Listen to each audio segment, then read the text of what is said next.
చింతకాయ తొక్కుతో చట్నీ చేద్దాం రండి. ముందుగా చెనిక్కాయలు వేయించుకోవాలి.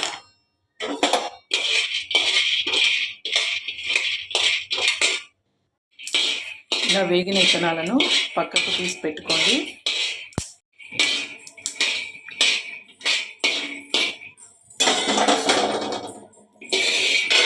తర్వాత కావలసినన్ని పచ్చిమిరపకాయలు తీసుకొని కొద్దిగా నూనె వేసి వేయించుకోండి.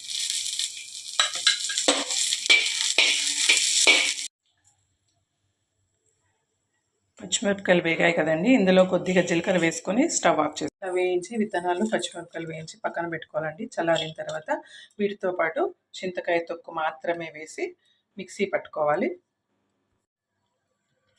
వీటితో పాటు చింతకాయ తొక్కు, కొన్ని ఆనియన్స్ కట్ చేసి పెట్టుకోండి. తర్వాత ఈ చెనిక్కాయలు పచ్చిమిరపకాయలు చల్లగైన తర్వాత ఈ చింతకాయ తొక్కు ఇందులో వేసి